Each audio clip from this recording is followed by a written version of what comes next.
கிறிஸ்து இயேசுவுக்குள் மிகவும் அன்பாக நேசிக்கப்பட்ட அன்புக்குரிய சகோதர சகோதரிகளே, நம்முடைய ஆண்டவராக இயேசு கிறிஸ்துவின் நாமத்தினாலே அன்பையும் வாழ்த்துதலையும் தெரிவித்துக் கொள்கின்றோம். விசேஷ விதமாக எங்களுடைய அழைப்பினை ஏற்று வந்திருக்கக்கூடிய உங்கள் அனைவருக்கும் மறுபடியுமாக ஆண்டவர் இயேசு கிறிஸ்து நாமத்தினாலே அன்பையும் வாழ்த்துதலையும் தெரிவித்துக் கொள்கின்றோம். நீங்கள் எல்லாருமே நோட்டீஸ் பார்த்துருப்பீங்க. நோட்டீஸில் பார்த்தீங்கன்னா ஒரு முக்கியமான ஒரு கேள்வியை நாங்கள் அதில் போட்டிருந்தோம்.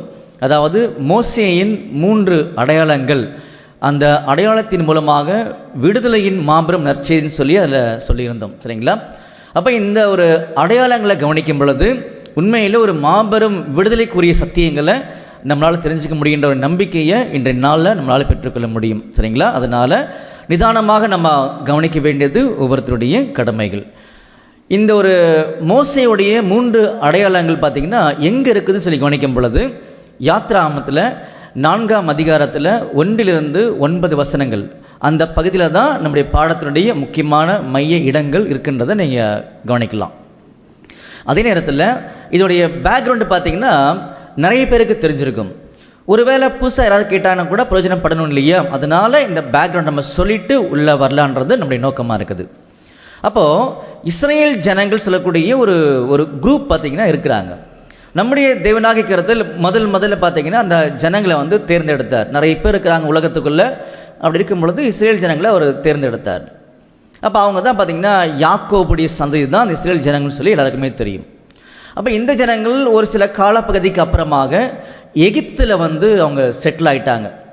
சரிங்களா? யோசேப்புன்னு சொல்லக்கூடிய ஒரு நல்ல பரிசுத்தமுள்ள ஒரு மனிதன் இருந்தார் இல்லையா, யாக்கோபுடைய மகன். அவர் எகிப்தில் இருக்கும் பொழுது அவங்க அப்பா அவங்க ஃபேமிலிலாம் சேர்ந்து என்ன பண்ணிட்டாங்கன்னா எகிப்துக்கு வந்துட்டாங்க. அப்புறமா எகிப்தில் வந்து காலங்கள் மாறும் பொழுது யோசேப்புடைய மரணம், அப்புறம் யோசேப்புக்கு நல்ல அறிமுகமானவர்களுடைய காலங்களாக முடியும் பொழுது இந்த இஸ்ரேல் ஜனங்கள் நல்லா பழுகி பெருக ஆரம்பிக்கிறாங்க. அப்போது அந்த டைம் இருக்கக்கூடிய ஒரு பார்வன் என்ன பண்ணுறான்னு சரி பார்த்தீங்கன்னா, ஜனங்களை இப்படியே விட்டால் நல்லா சரிப்படாது அப்படின்னு சொல்லி அதிகமாக அந்த உபத்திரங்களையும் கொடுமைகளையும் பார்த்திங்கன்னா அவங்களுக்கு கொடுக்க ஆரம்பிக்கிறாங்க. அப்போ இந்த சூழ்நிலையில் தான் ஆபிரகாமுக்கு கொடுத்த ஆசீர்வாதத்தை தேவனாகிய கர்த்தர் நினைவு கூறுறாரு. அப்படி நினைவு கூறும்போது மட்டும்தான் என்ன பண்ணுறாருன்னா, சரி நம்முடைய ஜனங்களை மீட்டெடுக்கணுமே அப்படின்னு சொல்லக்கூடிய பிளான் என்ன பண்ணுறாருன்னா அவர் வந்து ரெடி பண்ணுறார். இப்படி பண்ணக்கூடிய சூழ்நிலையில் மோசேன்னு சொல்லக்கூடிய ஒரு ரட்சகர் தேவைப்படுறார், அவருக்கு ஒரு மீடியேட்டர் தேவைப்படுறார். ஆனால் இந்த மோசே என்றவர் பார்த்திங்கன்னா அவர் எகிப்தில் தான் பிறந்தார். ஆனால் ஏதோ சில பிரச்சனைகள் மூலமாக என்ன பண்ணிட்டாருன்னா அவர் அங்கேருந்து ஓடி போயிட்டார். எங்கே போயிட்டார்னா மீதியான் தேசத்துக்கு அவர் போயிட்டார். ஏறக்குறைய ஒரு 40 வருஷம் மீதியான் தேசத்தில் இருக்கிறார். இப்போ தேவனாகிய கர்த்தருடைய பிளான் என்ன? இஸ்ரேல் ஜனங்களை மீட்டெடுக்கணும். அப்போ அதுக்கு மோசே அவருக்கு தேவைப்படுறார். அதனால் மோசேக்கு தரிசனமாகி இந்த பிளான் என்ன பண்ணுறாருன்னா மோசேக்கிட்ட அவர் சொல்கிறார். சொல்லும் பொழுது தான் மோசேக்கு என்ன வருதுன்னா சில சந்தேகங்கள்லாம் வருது. சரி தேவனே, நான் போய் பேசுகிறேன் அவங்கக்கிட்ட, ஆனால் என்ன நம்புவாங்களா ஜனங்கள்? எனக்கு அந்தளவுக்கு தகுதி இருக்குதா அப்படின்ற மாதிரிலாம் சில கேள்விகள்லாம் மோசேக்கு வர ஆரம்பிக்குது. சரிங்களா? இதுதான் ஒரு முக்கியமான பேக்ரவுண்டு. இதை பேஸ் பண்ணி என்ன பண்ண போகிறோன்னா பாடத்துக்குள்ளாக இப்போ நான் போக போகிறோம். போகலாமா? பாருங்கள், யாத்திராகமத்தில் 3ஆம் அதிகாரத்தில் முதல் வசனத்தை படிங்க. யாத்திராகமம் 3ஆம் அதிகாரம் 1ஆம் வசனம் முதல். மோசே மீதியான் தேசத்து ஆசாரியனாய் இருந்த தன் மாமனாகிய எத்ரோவின் ஆடுகளை மேய்த்து வந்தான். அவன் ஆடுகளை வனாந்திரத்தின் பின்புறத்திலே ஓட்டி தேவ பர்வதமாகிய ஓரேப் மட்டும் வந்தான். அங்கே கர்த்தருடைய தூதனானவர் ஒரு முட்செடியின் நடுவிலிருந்து உண்டான அக்கினி ஜுவாலையிலே நின்று அவனுக்கு தரிசனமானார். அப்பொழுது அவன் உற்று பார்த்தான், முட்செடி அக்னியால் ஜுவாலித்து எரிந்தும் அது வெந்து போகாமல் இருந்தது. பாருங்க, மோசேக்கு ஒரு முதல் இம்ப்ரெஷனே ரொம்ப கிராண்டாக இருந்துச்சு. ஒரு முட்செடி எரிஞ்சிட்டே இருக்குது, ஆனால் அது ஒன்றுமே ஆகலை. இதை மோசே பார்க்குறாரு. ஆச்சரியமான உண்மைகளை பார்த்திங்கன்னா அதிலே முள்ள வச்சுருக்காரு. நம்ம அதை கண்டுபிடிக்கலாம் பின்னாடி. இன்றைக்கி இல்லை, என்றைக்காவது ஒரு நாளும் அவனுக்கு சித்தமானாலும் நம்ம பார்க்கலாம். அப்போ இந்த ஒரு ஆச்சரியமான உண்மைகளை மோசேக்கு கொடுத்து ஒரு புதிய உணர்வை பார்த்திங்கன்னா ஒரு நம்பிக்கை ஏற்படுத்தக்கூடிய வகையில் அந்த தோற்றங்களை காமிக்கிறார். அப்போ இந்த சூழ்நிலையில் தான் மோசேக்கிட்ட அவர் பேச ஆரம்பிக்கிறார். நான் எதுக்கு திறமா வந்திருக்கிறேன், நீங்கள் எதுக்கு திறமா எனக்கு தேவை அப்படின்னு எல்லாரும் பேச ஆரம்பிக்கிறார். சரிங்களா? இப்போ பாருங்க, அதிலே 7ஆம் வசனம் படிக்கலாம். யாத்திராகமம் 3ஆம் அதிகாரம் 7ஆம் வசனம். அப்பொழுது கர்த்தர் எகிப்தில் இருக்கிற என் ஜனத்தின் உபத்திரவத்தை நான் பார்த்து பார்த்தீங்களா, ஜனத்தின் உபத்திரவத்தை நான் பார்த்து ஆலோட்டிகளின் நிமித்தம் அவர்கள் இடுகிற கூக்குரலை கேட்டேன், அவர்கள் படுகிற வேதனைகளையும் அறிந்திருக்கிறேன். பார்த்தீங்களா, ஆலோட்டிகள் நிமித்தமாகன்றார். யார் இந்த ஆலோட்டிகள் சொல்லி பார்த்தீங்கன்னா, அடிமை வேலை வாங்கும் அதிகாரிகள் அப்படின்னு அர்த்தம் ஆலோட்டிகள்னா. அப்போது இந்த பார்வோன் இருக்காரு, அவருடைய அதிகாரத்துக்கு கீழே செயல்படக்கூடிய அந்த ஆலோட்டிகள். அப்போ அவங்க அதிகமாக உபத்திரப்படுத்துகிறாங்க, கொடுமைப்படுத்துகிறாங்க. அதனால் ஜனங்களுடைய கூக்குரல் தேவன்கிட்ட போகுதுன்ற மாதிரி அங்கே சொல்கிறாரு. இந்த சூழ்நிலை தான் மோசே எக்ஸ்பிளைன் பண்ணிவிட்டு அடுத்து படிங்க. 8ஆம் வசனம், அவர்களை எகிப்தியரின் கைக்கு விடுதலையாக்கவும் அவர்களை அந்த தேசத்திலிருந்து நீக்கி கானானியரும் ஏத்தியரும் எமோரியரும் பெர்ஷியரும் ஏவியரும் எபூசியரும் இருக்கிற இடமாகிய பாலும் தேனும் ஓடுகிற நலமும் விசாலமான தேசத்தில் கொண்டு போய் சேர்க்கவும் இருங்கினேன். ஓகே, ஸோ இப்படி சொல்லி முடித்த உடனே மோசேக்கு சந்தேகம் வர ஆரம்பிச்சிருச்சு. சந்தேகம்னா டவுட் கேட்குறாரு. சரி தேவனே, நான் போய் இஸ்ரேல் ஜனங்கள்கிட்ட அந்த மூப்பர்கள்ட்ட நான் பேசுகிறேன், உனக்கு தரிசனமாகன தேவனுடைய நாமம் என்ன அப்படின்னு கேட்டாங்கன்னா நான் என்ன சொல்கிறது அப்படின்னு கேட்குறாரு. சில வசனங்கள்லாம் நம்ம ஸ்கிப் பண்ணி தாண்டி வந்திருக்கோம், நீங்கள் படித்து பார்த்தீங்கன்னா உங்களுக்கு புரிய ஆரம்பிக்கும். அப்போ இந்த மாதிரி மோசே கேட்ட உடனே அவருக்கு ஒரு பதிலை பார்த்தீங்கன்னா அங்கே கொடுக்குறாரு பாருங்கள். யாத்திராகமத்தில் 3ஆம் அதிகாரத்தில் 12ஆம் வசனம் படிங்க. யாத்திராகமம் 3ஆம் அதிகாரம் 12ஆம் வசனம் முதல், அதற்கு அவர், நான் உன்னோடு இருப்பேன், நீ என் ஜனத்தை எகிப்திலிருந்து அழைத்து வந்த பின் நீங்கள் இந்த மலையில் தேவனுக்கு ஆராதனை செய்வீர்கள், நான் உன்னை அனுப்பினேன் என்பதற்கு இதுவே அடையாளம் என்றார். அப்பொழுது மோசே தேவனை நோக்கி, நான் இஸ்ரவேல் புத்திரரிடத்தில் போய் உங்கள் பிதாக்களுடைய தேவன் உங்களிடத்திற்கு என்னை அனுப்பினார் என்று அவர்களுக்கு சொல்லும் போது அவருடைய நாமம் என்ன என்று அவர்கள் என்னிடத்தில் கேட்டால் நான் அவர்களுக்கு என்ன சொல்லுவேன் என்றார். பாத்தீங்களா, இப்படி நாமத்தை கேட்குறாங்க, நான் என்ன சொல்கிறது அப்படின்னு சொல்லி கேட்கும் பொழுதுதான் அந்த நாமத்தினுடைய உண்மையான அந்த வலிமைகளை அந்த வார்த்தையிலே சொல்லி காமிச்சிருக்காரு. சரிங்களா, படிங்க. 14ஆம் வசனம், அதற்கு தேவன், இருக்கிறவராகவே இருக்கிறேன் என்று மோசேவுடனே சொல்லி, இருக்கிறேன் என்பவர் என்னை உங்களிடத்திற்கு அனுப்பினார் என்று இஸ்ரவேல் புத்திரரோடு சொல்வாயாக என்றார். பாத்தீங்களா, இருக்கிறாக இருக்கிறேன் அப்படின்றவர் தான் அனுப்புனாரு அப்படின்னு சொல்லி மோசே கிட்ட சொல்லுங்க, இருக்கிறேன் அப்படின்ற அனுப்புனாரு அப்படின்னு போய் சொல்லுங்கிறது பார்த்தீங்கன்னா சொல்றாரு. அப்போ இதில் ஆச்சரியமான உண்மைகள் இருக்குது. அப்போ இருக்கிறேன் என்பவர் அப்படின்னு சொல்லும் பொழுது அவர் சதா காலங்களிலும் என்றைக்குமே அழியாத ஜீவனுள்ள தேவனாக இருக்கிறார் அப்படின்றத போய் சொல்லுங்க, அந்த தேவன் தான் அனுப்புறான்னு சொல்லுங்கன்றார். அப்படி சொல்லும் பொழுது கூட முக்கியமான ஒரு வார்த்தை என்ன பண்றாருன்னா அவர் சேர்க்காரு. இதை நம்ம கவனிக்கணும். சரிங்களா, படிங்க தொடர்ந்து. யாத்திராகமம் 3ஆம் அதிகாரம் 15ஆம் வசனம், மேலும் தேவன் மோசேயை நோக்கி, ஆபிரகாமின் தேவனும் ஈசாக்கின் தேவனும் யாக்கோபின் தேவனுமாய் இருக்கிற உங்கள் பிதாக்களுடைய தேவனாகிய கர்த்தர் என்னை உங்களிடத்திற்கு அனுப்பினார் என்று நீ இஸ்ரவேல் புத்திரருக்கு சொல்வாயாக. பாருங்க, இப்போ இஸ்ரேல் ஜனங்கள் எங்கே அடிமைகளாக இருக்கிறாங்க அப்படின்னு சொல்லி பார்த்தீங்கன்னா எகிப்தில் அடிமைகளாக இருக்கிறாங்க. நமக்கு எல்லாருக்கும் நல்லாவே தெரியும், இஸ்ரேல் ஜனங்கள் எகிப்தில் எவ்வளோ வருஷங்கள் அடிமைகளாக இருந்தாங்க அப்படின்ற வசனம் நமக்கு தெரியும். சரிங்களா, பாருங்கள். யாத்திராகமத்தில் 12ஆம் அதிகாரத்தில் 40-41 படிங்க. யாத்திராகமம் 12ஆம் அதிகாரம் 40ஆம் வசனம் முதல், இஸ்ரவேல் புத்திரர் எகிப்திலே குடியிருந்த காலம் 430 வருஷம். 430 வருஷம் முடிந்த அன்றைய தினமே கர்த்தருடைய சேனைகள் எல்லாம் எகிப்து தேசத்திலிருந்து புறப்பட்டது.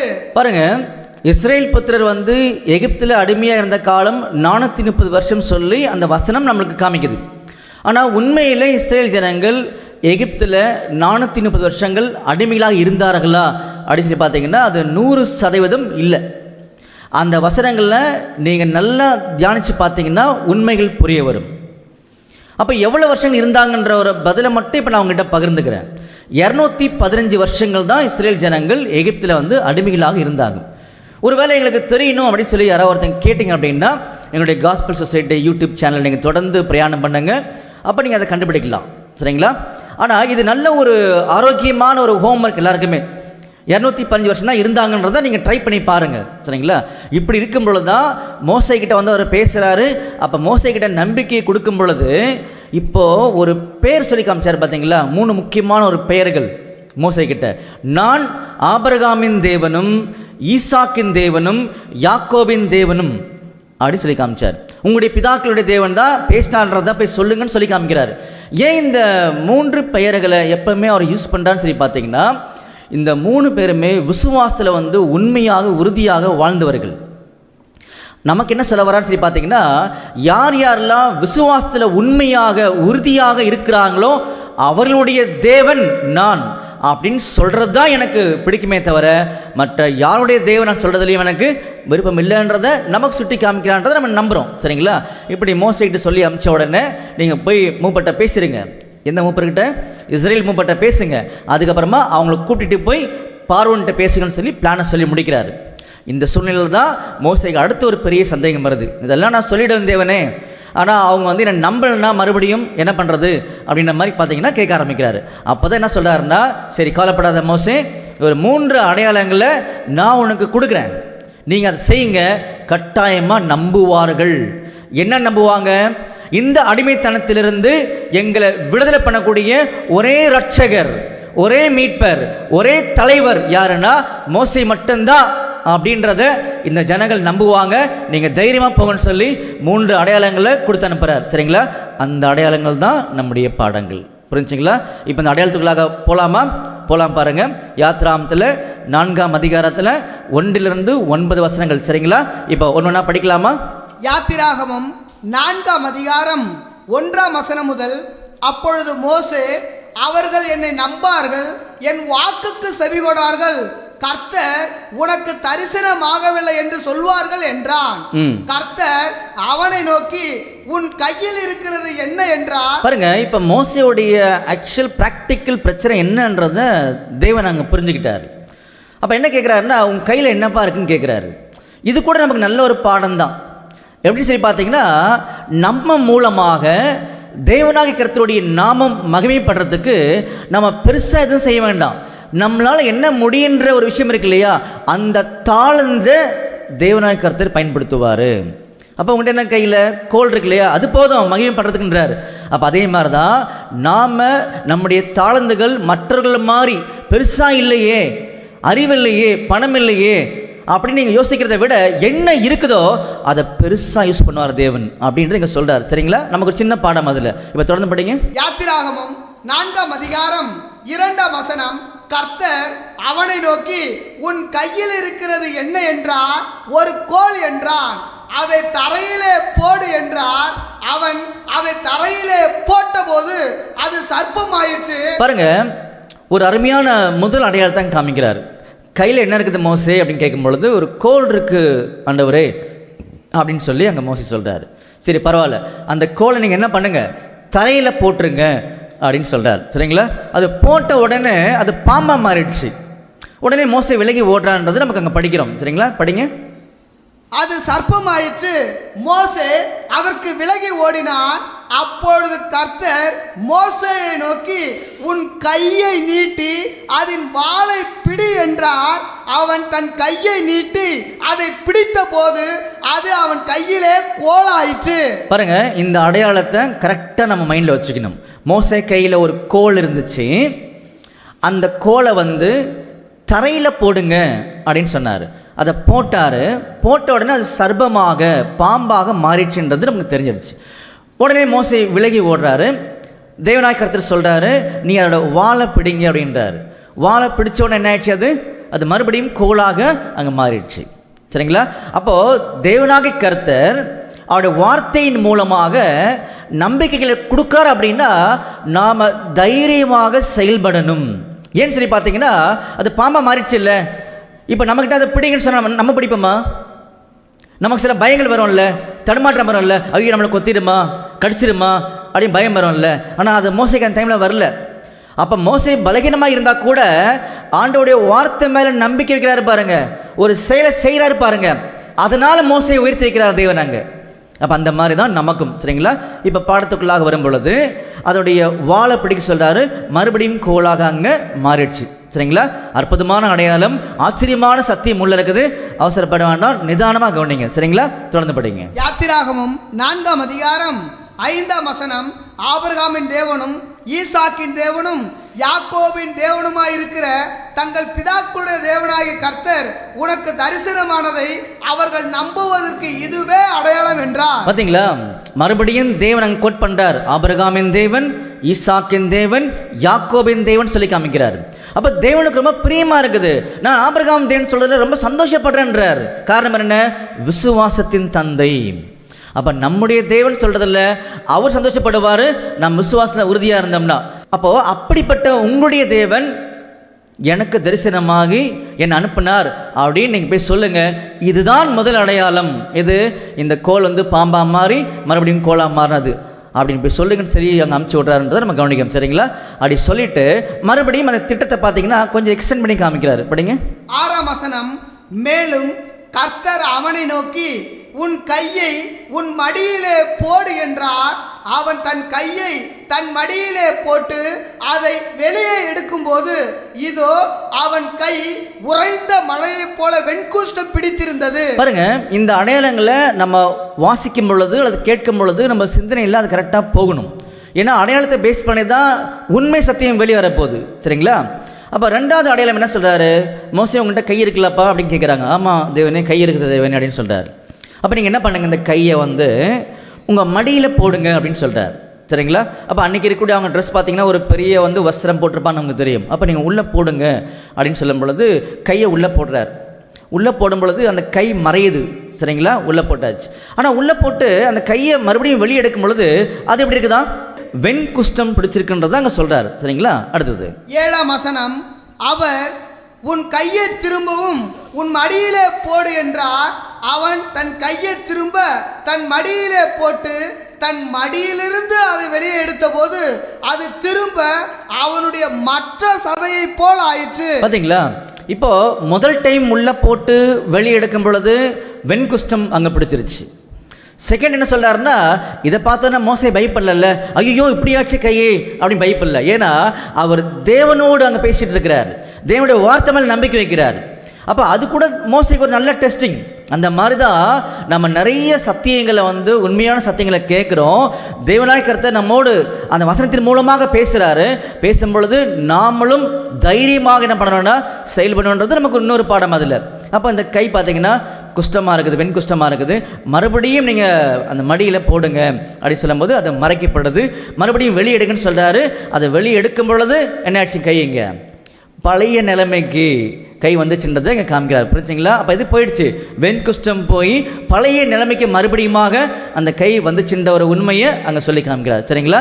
இது போதுமா மோசே அப்படின்னு சொல்லி ப்ராக்டிக்கலாக ஒரு கொஸ்டின் உள்ளே வரும் பொழுது தேவனாய் கர்த்தரே அதை நல்லா புரிஞ்சுக்கிட்டு பதில் சொல்கிறார். ஒருவேளை அவங்க நம்பலன்னு வச்சுக்கோங்களேன், மோசே இன்னொரு அடையாளம் உனக்கு காமிக்கிறேன், கலப்படாதீங்கன்றார். சரிங்களா? படிங்க. யாத்திராகமம் 4ஆம் அதிகாரம் 8ஆம் வசனம்.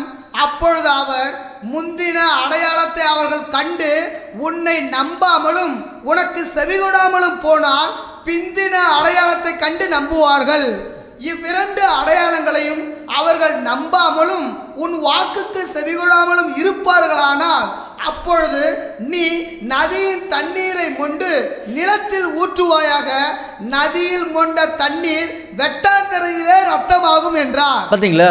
ரெண்டு அடையாளங்களை ஒரு வேளை நம்பாட்டி கூட மோசே நீங்கள் என்ன பண்ணுங்க அப்படின்னா, மூன்றாவது ஒரு அடையாளத்தை நான் உங்களுக்கு சொல்கிறேன், கட்டாயமாக ஜனங்கள் நம்புவாங்க அப்படின்னு சொல்லி அந்த பிளான் நாங்கள் சொல்லும் பொழுது நீங்கள் என்ன பண்ணுங்கன்னா, நதியின் தண்ணீரை மொண்டு நீங்கள் நிலத்தில் என்ன பண்ணுங்கன்னா ஊற்றுங்க, அதாவது வெட்டாந்தரையில் ஊற்றுங்க அப்படின்னு சொல்கிறார். ஊற்றும் பொழுது ஊற்றுன அந்த தண்ணீர் என்னவா மாறிச்சா? இப்போது இரத்தமாக மாறிடும் அப்படின்னு சொல்கிறார். அதை பார்த்தோன்னே ஜனங்கள் நம்புவாங்கன்றதை எங்கே சொல்கிறார். இப்போ நிறைய இன்ஃபர்மேஷன் நம்மளால் கொடுக்கலாம் அதில், பட் நமக்கு அதெல்லாம் ஒரு வேளை தேவையில்லாமல் இருக்கலாம், அதனால் நம்ம கொடுக்கல. என்ன மாதிரி இன்ஃபர்மேஷன் சரி நீங்கள் கவனிக்க ஆசைப்பட்டீங்கன்னா, இப்போ இஸ்ரேல் ஜனங்கள் எங்கே இருக்கிறாங்க? எகிப்தில் கோசேன் நாட்டில் இருக்கிறாங்க. மோசே எங்கே இருக்கார்? இப்போது மீதியான் தேசத்துலேருந்து இங்கே எகிப்துக்கு வரணும், வந்து தான் மூப்பர்களை பார்த்து அவர் பேசணும் இல்லையா? அப்போ எகிப்தில் இருக்கக்கூடிய நமக்கு தெரிஞ்ச ஒரே நதி பார்த்திங்கன்னா நைல் நதி. அப்போ அந்த தண்ணியை எடுத்து தான் பண்ணிக்கணும், அவர் ஊற்றிருக்கணும். அப்படி இல்லாட்டி எகிப்துக்கு முன்னாடி பார்த்திங்கன்னா ஒரு நதி இருக்குதான் பாருங்கள். யோசுவாவில் 13ஆம் அதிகாரத்தில் 2ஆம் வசனம் படிக்கலாம். யோசுவா 13ஆம் அதிகாரம் 2ஆம் வசனம், மீதியாய் இருக்கிற தேசம் எவையெனில் எகிப்துக்கு எதிரான சீகோர் ஆறு துவக்கி. பார்த்தீங்களா, எகிப்துக்கு எதிராக இருக்கக்கூடிய சீகோர் ஆறு அப்படின்னு சொல்லப்படுது. ஆனால் நமக்கு இந்த இடத்துல இஸ்ரேல் ஜனங்கள் எகிப்தில் இருக்கிறாங்க, அதனால் அது நைல் நதி தான்ன்றது பொருத்தமாக இருக்கும், நம்ம அதை எடுத்துக்கிறோம். சரிங்களா? அப்போ அந்த தண்ணீரை எடுத்து, இதுதான் நம்முடைய பாயிண்ட்டு, தண்ணீர் எடுத்து நீங்கள் வெட்டாந்தரில் ஊற்றுங்க, அந்த தண்ணீர் ரத்தமாக மாறிடும், அதுதான் அடையாளம். சரிங்களா?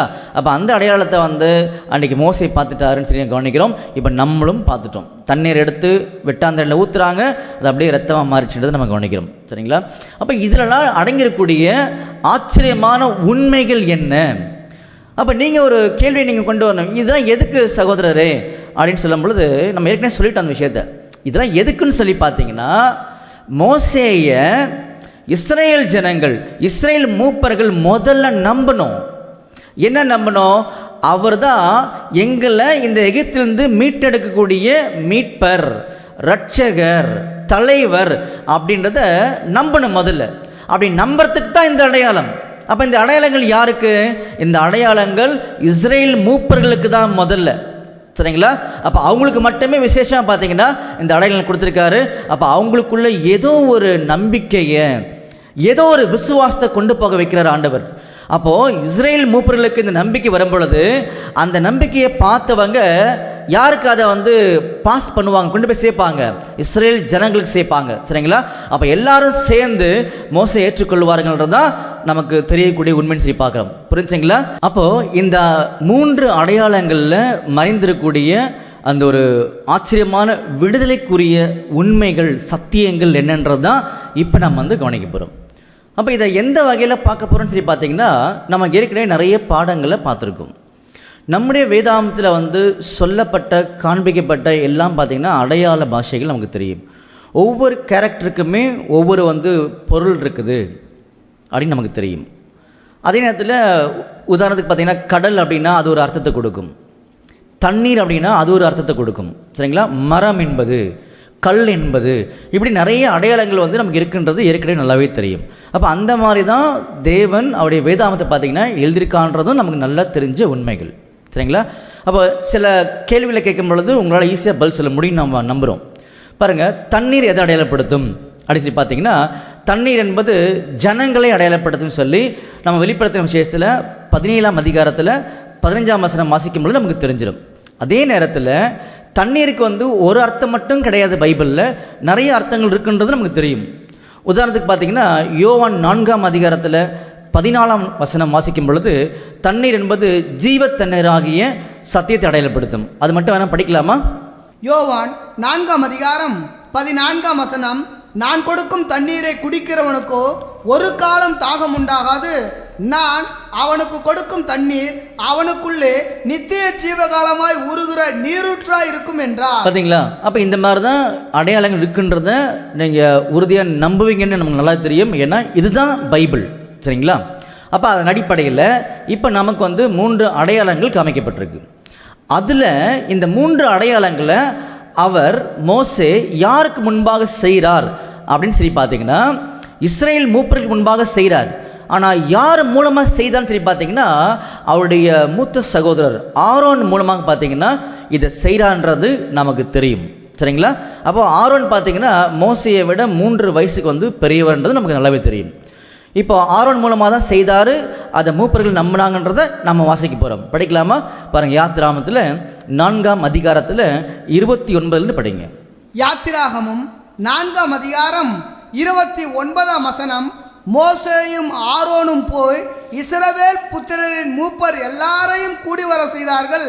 கர்த்தர் மோசேக்கு சொல்லிய சகல வார்த்தைகளையும் ஆரோன் சொல்லி ஜனங்களின் கண்களுக்கு முன்பாக அந்த அடையாளங்களையும் செய்தான். ஜனங்கள் விசுவாசித்தார்கள். கர்த்தர் இஸ்ரவேல் புத்திரரை சந்தித்தார் என்றும் அவர்கள் படும் உபத்திரவங்களை கண்ணோக்கி பார்த்தார் என்றும் அவர்கள் கேட்டபொழுது தலை குனிந்து தொழுது கொண்டார்கள். பார்த்தீங்களா? இதை கேட்ட உடனே இஸ்ரேல் ஜனங்கள் விசுவாசிச்சாங்க, தலை குனிந்து தொழுது கொண்டார்கள் அப்படின்னு சொல்லி நம்ம கவனிக்கிறோம். அப்படின்னா அவங்கள கனப்படுத்தினாங்க, மரியாதை கொடுத்தாங்கன்னு அர்த்தம். அப்போ அந்த மாதிரி தான் இன்னைக்கு நமக்கு இந்த 3 அடையாளங்களில் மறைஞ்சிருக்கக்கூடிய மாபெரும் உண்மைகள் தெரிய வரும் பொழுது நாமளும் என்ன பண்ணுவோம்னா தேவனாகிய கர்த்தரை கட்டாயமாக கனப்படுத்துவோம் அப்படின்றது நமக்கு புரிய ஆரம்பிச்சிடும் ஆட்டோமேட்டிக்காகவே. சரிங்களா? அப்போது இங்கே காமிக்கப்பட்ட அடையாளங்களில் நமக்கு யார் யாராக இருக்காங்கன்னு சொல்லி பார்த்தீங்கன்னா, மோசே இருக்கார், ஆரோன் இருக்கார், இஸ்ரேல் மூப்பர்கள், இஸ்ரேல் ஜனங்கள். அதுக்கப்புறம் பார்த்தீங்கன்னா கையில் அந்த ராடு கோல் இருக்குது, கீழே பாம்பாது மாறுது, வெட்டாந்தரை இருக்குது. அதுக்கப்புறம் பார்த்தீங்கன்னா மடியில் கை போடுறாங்க, குஷ்டரோகம் வெளியில் வருது, மறுபடியும் உள்ளே போடுறாங்க, அது மாறிடுது. அதுக்கப்புறம் பார்த்தீங்கன்னா நதியின் தண்ணீர் இருக்குது, அதை எடுத்து ஊற்றுறாங்க. அப்போ நதியின் தண்ணீர் எங்கே இருக்கணும்? எகிப்தில் இருக்கக்கூடிய நதியின் தண்ணீர், அதை எடுத்து ஊற்றுறாங்க, அது இரத்தமாக மாறிடுது. இவ்வளோ தானே, சிம்பிள் பாருங்கள். இந்த அடையாளங்களுடைய பொருள் நம்ம கவனிக்க ஆரம்பிச்சிட்டோம் அப்படின்னா அது ஆச்சரியமான சமாதானத்தை நமக்கு கொடுக்கும். சரிங்களா? ரொம்ப இன்ட்ரெஸ்டிங்காக சொல்லுவார். ஆனால் அன்னைக்கு ஜனங்கள் விசுவாசித்தார்கள். விசுவாசத்தினால் அவங்க என்ன பெற்றார்கள்?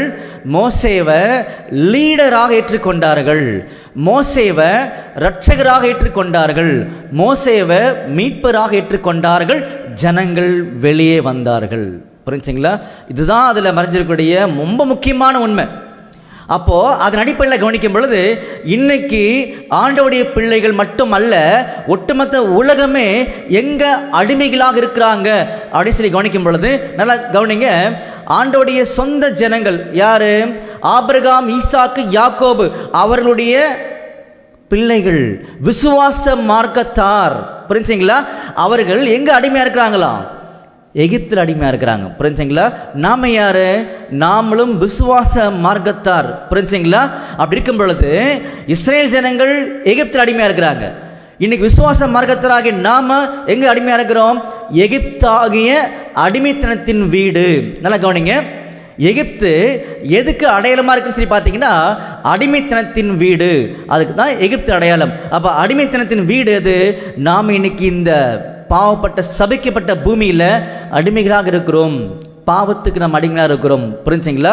அப்போது இந்த சபிக்கப்பட்ட பூமியில் நாம் அடிமைகள்ன்றத மறந்துடக்கூடாதுன்னு சொல்லி காமிக்கிறாரு. வசனம் படிக்கலாம். சரிங்களா? பாருங்க, உதாரணத்துக்கு எகிப்தை பற்றி முதல்ல படிக்கலாம். யாத்திராகமத்தில் 13ஆம் அதிகாரத்தில் 14ஆம் வசனம். யாத்திராகமம் 13ஆம் அதிகாரம் 14ஆம் வசனம். பிற்காலத்தில் உன் குமாரன் இது என்ன என்று உன்னை கேட்டால் நீ அவனை நோக்கி, கர்த்தர் எங்களை பலத்த கையினால் அடிமைத்தன வீடாகிய எகிப்திலிருந்து புறப்பட பண்ணினார். பார்த்தீங்களா? அடிமைத்தன வீடாகிய எகிப்து. அப்போ எகிப்து எதுக்கு அடையாளமாக இருக்குன்னு சொல்லி பார்த்தீங்கன்னா அடிமைத்தனத்தின் வீடு. அதே மாதிரி தான் இன்னைக்கு விசுவாச மார்க்கத்தராகிய நம்ம எல்லாருமே இந்த பூமியில் சபிக்கப்பட்ட பாவப்பட்ட பூமியில் அடிமைகளாக இருக்கிறோம். காரணம் என்னன்னா, இந்த உலகத்தின் அதிபதி பிசாசானவன். அங்கே யார் அதிபதி? எகிப்துக்கு பார்வோன். அப்போ பார்வோன் யாருக்கு அடையாளமாக இருக்கிறான்னு சொல்லி பார்த்தீங்கன்னா, இந்த உலகத்தை அடிமைத்தனத்துக்குள்ளாக வைத்திருக்கக்கூடிய, பாவத்துக்குள்ளாக வைத்திருக்கக்கூடிய பிசாசானவனுக்கு தான் இந்த ஒரு பார்வோன் அடையாளமாக இருக்கான்றது நமக்கு தெரியுது. புரிஞ்சுங்களா? அப்போது அன்னைக்கு எகிப்திலிருந்து இஸ்ரேல் ஜனங்களை விடுதலை பண்ணுறதுக்காக யார் வந்தால்? மோசேன்னு சொல்லக்கூடிய இரட்சகர். அதே மாதிரி தான் இன்னைக்கு இந்த உலகத்திலிருந்து, இந்த ஒரு பொல்லாத உலகத்திலிருந்து நம்மளை விடுதலையாக்குறதுக்காகவே நம்முடைய மீட்பராகிய, இரட்சகராகிய, ஒரே போதகராகிய, ஒரே தலைவராகிய நம்முடைய ஆண்டவர் இயேசு கிறிஸ்து வந்தான்றது நமக்கு தெரியும். சரிங்களா? அப்போது இந்த பூமியில் நல்லா கவனிங்க. கலாத்தியரில் 1ஆம் அதிகாரம் 4ஆம் வசனம். கலாத்தியர் 1ஆம் அதிகாரம் 4ஆம் வசனம். அவர் நம்மை இப்போது இருக்கிற பொல்லாத பிரபஞ்சத்தினின்று விடுவிக்கும்படி நம்முடைய பிதாவாகிய தேவனுடைய சித்தத்தின்படியே நம்முடைய பாவங்களுக்காக தம்மை தாமே ஒப்பு கொடுத்தார். பார்த்தீங்களா? அப்போ இந்த ஒரு பொல்லாத பிரபஞ்சத்திலிருந்து நம்முடைய ஆண்டவர் இயேசு கிறிஸ்து தான் நம்மளை விடுதலை ஆக்குவான்றதை இங்கே சொல்லி காமிக்கிறார். புரிஞ்சுங்களா? அப்போ ஒரு வகையில் ஒரு எக்ஸாம்பிளை கவனிச்சிட்டோம். சரிங்களா? அப்போது எகிப்து என்பது அடிமைத்தனத்தின் வீடாகிய இந்த உலகத்துக்கு அடையாளமாக இருக்குது. அந்த உலகத்தில் தான், அந்த எகிப்தில் தான் இஸ்ரேல் ஜனங்கள் அடிமைகளாக இருந்தாங்க. அதே மாதிரி தான் இன்னைக்கு இந்த உலகமாகிய அடிமைத்தனத்தின் வீடில் ஆண்டவர் இயேசு கிறிஸ்துவின் பிள்ளைகள் இருக்கிறாங்கன்றதை நம்ம புரிஞ்சுக்கிட்டோம். அப்போ அன்னைக்கு யார் வந்தார் விடுதலை பண்ணுறதுக்காக?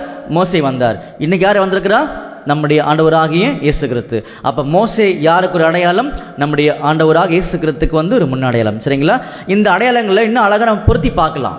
பாருங்க, உதாரணத்துக்கு கலாத்தியர் 3ஆம் அதிகாரம் 19ஆம் வசனம் வாசிக்கும் பொழுது அங்கே வந்து மீடியேட்டர்னு சொல்லி மோசேயை வந்து இன்டைரக்டாக அடையாளப்படுத்துவாங்க. சரிங்களா, படிங்க. கலாத்தியர் 3ஆம் அதிகாரம் 19ஆம் வசனம் முதல், அப்படியானால் நியாயப்பிரமாணத்தின் நோக்கம் என்ன? வாக்குத்தத்தத்தை பெற்ற சந்ததி வருமளவும் அது அக்கிரமங்கள் நிமித்தமாக கூட்டப்பட்டு தேவ தூதரை கொண்டு மத்தியஸ்தன் கையிலே கட்டளையிடப்பட்டது. பார்த்தீங்களா, மத்தியஸ்தன் கையில் அது கொடுக்கப்பட்டது, கட்டளையிடப்பட்டதுன்னு சொல்லி காமிக்கிறார். யார் இந்த மத்தியஸ்தன்? மோசே. அதே மாதிரி தான் நம்முடைய ஆண்டவர் இயேசு கிறிஸ்துவும் ஒரு மத்தியஸ்தர். படிக்கலாமா? பாருங்க, எபிரேயரில் 12ஆம் அதிகாரத்தில் 24ஆம் வசனம். எபிரேயர் 12ஆம் அதிகாரம் 24ஆம் வசனம், புது உடன்படிக்கையின் மத்தியஸ்தராகிய இயேசுவினிடத்திற்கும் ஆபேலினுடைய ரத்தம் பேசினதை பார்க்கிலும் நன்மையானவைகளை பேசுகிற ரத்தமாகிய தெளிக்கப்படும் ரத்தத்தினிடத்திற்கும் வந்து சேர்ந்தீர்கள். பார்த்தீங்களா, புது உடன்படிக்கையின் மத்தியஸ்தராகிய நம்முடைய ஆண்டவராக இயேசு கிறிஸ்துன்றதையும் இங்கே சொல்லி காமிக்கிறாங்க. அப்போ மோசே ஒரு மத்தியஸ்தர், நம்முடைய ஆண்டவர் இயேசு கிறிஸ்து ஒரு மத்தியஸ்தர். இதை நம்ம ஏன் சொல்கிறோன்னு சொல்லி பார்த்தீங்கன்னா, எப்படி மோசே நம்முடைய ஆண்டவருக்கு வந்து பொருத்தமாக வேதாந்தங்களாக காமிக்கப்பட்டிருக்கான்றதை புரிஞ்சுக்கிறதுக்காக தான் உள்ளே வந்திருக்கோம். சரிங்களா, இன்னும் சில ஒப்புமைகளை பார்க்கலாமா? பாருங்கள், மோசே வந்து ஒரு மேய்ப்பர். படிக்கலாமா? பாருங்கள், யாத்திராகமத்தில் 3ஆம் அதிகாரத்தில் 1ஆம் வசனம். யாத்திராகமம் 3ஆம் அதிகாரம் 1ஆம் வசனம், மோசே மீதியான் தேசத்து ஆசாரியனாய் இருந்த தன் மாமனாகிய எத்ரோவின் ஆடுகளை மேய்த்து வந்தான். பார்த்தீங்களா, அப்போ மோசே ஆடுகளை மேய்க்கக்கூடிய ஒரு மேய்ப்பர். அதே மாதிரி நம்முடைய ஆண்டவராக இயேசு கிறிஸ்துவும் ஆடுகளை மேய்க்கக்கூடிய ஒரு மேய்ப்பர்ன்றது நமக்கு நல்லா தெரியும். சரிங்களா, இருந்தாலும் படிக்கலாம். யோவான்ல 10ஆம் அதிகாரம் 11ஆம் வசனம். யோவான் 10ஆம் அதிகாரம் 11ஆம் வசனம், நானே நல்ல மெய்ப்பன், நல்ல மெய்ப்பன் ஆடுகளுக்காக தன் ஜீவனை கொடுக்கிறான். பார்த்தீங்களா, அதே மாதிரி இன்னும் சில ஒப்புமைகளை பார்க்கலாம். மோசே வந்து இஸ்ரேல் ஜனங்கள் மத்தியில் அவர் இருக்கும் பொழுது அவர் வந்து ஒரு ஆசாரியனாக இருந்தார் அப்படின்றது நமக்கு தெரியும் இல்லையா? பாருங்க, சங்கீதம் 99ஆம் சங்கீதம் 6ஆம் வசனம். சங்கீதம் 99ஆம் சங்கீதம் 6ஆம் வசனம், அவருடைய ஆசாரியரில் மோசேயும் ஆரோனும் அவர் நாமத்தை பற்றி கூப்பிடுகிறவர்களில் சாமுவேலும் கர்த்தரை நோக்கி கூப்பிட்டார்கள். பார்த்தீங்களா, அவருடைய ஆசாரியர்களில் மோசேவும் ஆரோனும் கொண்டது நிற்க வைக்கிறார். அந்த மாதிரி தான் ஒப்புமையில் கவனிக்கும் பொழுது, அதாவது பொருத்தி பார்க்கும் பொழுது, நம்முடைய ஆண்டவர் இயேசு கிறிஸ்துவும் ஒரு ஆசாரியர், அதாவது பிரதான ஆசாரியன்றது நமக்கு தெரியும். பாருங்க, எபிரேயர்ல 4ஆம் அதிகாரம் 15ஆம் வசனம். எபிரேயர் 4ஆம் அதிகாரம் 15ஆம் வசனம், நம்முடைய பலவீனங்களை குறித்து பரிதபிக்க கூடாத பிரதான ஆசாரியர் நமக்கு இராமல் எல்லா விதத்திலும் நம்மை போல சோதிக்கப்பட்டும் பாவம் இல்லாதவராய் இருக்கிற பிரதான ஆசாரியரே நமக்கு இருக்கிறார். அதுங்களா, அப்போ மோசே வந்து எல்லா வகையிலுமே நம்முடைய ஆண்டவர் இயேசு கிறிஸ்துக்கு பொருத்தமாக இருக்கான்றதை கவனிச்சிட்டோம். ஆனால் அது எல்லா சூழ்நிலையுமே அப்படி இருக்காது. இதுதான் வேதாந்தத்துடைய ஆச்சரியமான உண்மைகள். பாருங்க, சில நேரங்களில் மோசே வந்து அவிவிசுவாசத்தினால் அவர் எங்கே போக முடியல, அவரால் கானான் தேசத்துக்கு போக முடியல. அப்போ அந்த டைமில் மோசேவுடைய அடையாளங்கள் மாறிடும். அப்போ அந்த அடையாளம் யாருக்கு வரும்னு சொல்லி பார்த்தீங்கன்னா, யார் யாரெல்லாம் விசுவாசத்தை தெரிந்து கொண்டு உறுதியாக வாழ்ந்து கடைசியில் விசுவாசத்தில் தவறு பண்ணுறாங்களோ அவர்கள் எங்கே போக முடியாது, கானான் தேசத்துக்கு போக முடியாது. அப்படி போக முடியாத ஜனங்களுக்கு மோசே வந்து அடையாளமாக வருவார். அதனால தான் வேத வாக்கியங்களை ஆராய்ந்து பாருங்கள், ஆவிக்குரியவன் ஆவிக்குரிய காரியத்தோடு சம்பந்தப்படுத்தி காமிப்பாங்க.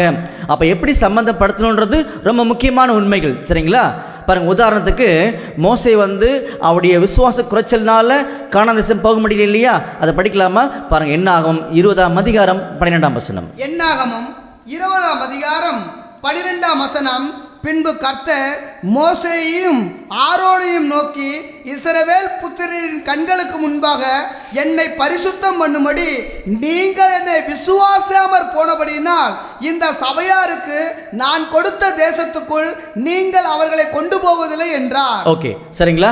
ஸோ இது வந்து ஒரு முதல் அடையாளமாக நம்ம பார்த்து முடிக்கிறோம். அதாவது இப்போ படித்த என்னாகம் 20:12 இன்னொரு அடையாளத்தை காமிச்சிருந்தோம். ஏன் அப்படின்னு சொல்லி பார்த்தீங்கன்னா, மோசே வந்து நிறைய வகையில் அவர் மூலமாக திட்டங்கள் வெளிப்படுது. அதில் முதல்ல ரொம்ப முக்கியமாக அவர் நம்முடைய ஆண்டவர் இயேசு கிறிஸ்துக்கு அடையாளமாக இருக்கான்றதை பார்த்து முடித்தோம். இன்னொரு வகையில் கவனிக்கும் பொழுது அவிவிசுவாசம் உள்ள ஜனங்களுக்கும் அவர் அடையாளமாக இருக்கான்றதை பார்த்துரும். சரிங்களா, அது நமக்கு இப்போ தேவையில்லை, அதை ஒதுக்கி வச்சிடலாம். இப்போ மோசே வந்து ஒரு மெய்ப்பர், ஒரு மத்தியஸ்தர், ஒரு லீடர். அந்த அடிப்படையில் போகும் பொழுது இந்த ஒரு கேரக்டர் நம்முடைய அடையாளத்துக்கு பொருந்தி வருதுன்றதை நம்ம எல்லாருமே சமாதானமாக ஏற்றுக்கொண்டிருக்கிறோம் இல்லையா? அப்போ அதன் அடிப்படையில் உள்ளே போகும் பொழுது இப்போ பாருங்கள், இந்த இடத்துல இன்னும் கொஞ்சம் புரிஞ்சுக்கிறது சரியாக இருக்கணும். அப்போ மோசேவை ஜனங்கள் ஏற்றுக்கணும் இல்லையா? அப்போ மோசைக்கு சில சந்தேகங்கள்லாம் வருது, என்னை ஏற்றுப்பாங்கன்னு வருது இல்லையா? அது எது அடையாளப்படுத்துதுன்னா, மோசே தன்னுடைய அதிகாரத்தை வெளியே கொண்டு வரல, தன்னுடைய நிலைமையை காமிக்க விரும்பல. அதாவது நான் ஏற்கனவே 40 வருஷம் எகிப்தில் இருந்தேனே, சகல சாஸ்திரங்களை நான் கற்று தேர்ந்தேனே அப்படின்னு மோசே சொல்லாமல் ரொம்ப தாழ்மையை வெளிப்படுத்தி காமிக்கிறார். என்னை நம்புவாங்களா தேவனே அப்படின்னு சொல்லும் பொழுது, தேவனுடைய வல்லமைகள் அது எங்கிட்ட செயல்படட்டும் அப்படின்ற கோணத்தில் அங்கே மோசே பேசுகிறார். அப்போ அந்த மாதிரி தான் நம்முடைய ஆண்டவராக இயேசு கிறிஸ்து தன்னுடைய அதிகாரங்கள் பெருசாக இருந்தால் கூட தன்னுடைய தாழ்மையை வெளிப்படுத்தி காமிக்கிறார். என்ன ஜனங்கள் நம்புவாங்களா தேவனே? அந்த வகையில் போகும்பொழுது கட்டாயமாக என் நாமத்து நிமித்தமாக உங்களை ஏற்றுக்கொள்வார்கள் அப்படின்றதான் தேவனுடைய திட்டம். அப்போது மோசே தேவனாய் கருத்தில் எந்த வகையில் பார்த்தாரோ அதை விட அதிகமான வகையில் தான் நம்முடைய ஆண்டவர் இயேசு கிறிஸ்து பரலோகத்திற்குரிய தேவனாய் கருத்தில் பார்த்துருக்கான்றது நமக்கு தெரிய ஆரம்பிக்கும். சரிங்களா? இப்போ அந்த அடையாளங்கள் தான் நமக்கு ரொம்ப முக்கியம், அதை மறந்துடக்கூடாது. சரிங்களா? இப்போ மோசையை கூப்பிடுறாரு. ஆனால் இந்த அடையாளங்களை யார் பண்ணாங்க? ஆரோன் பண்ணார். புரிஞ்சுங்களா? அப்போ ஆரோன் யாருக்கு அடையாளம்? ஆரோன் மோசேக்கு எப்படி இருக்காரு? உதவியாக இருக்கிறாரு. தெரியுங்களா? நமக்கு நிறைய படிச்சிருக்கோம் இல்லையா?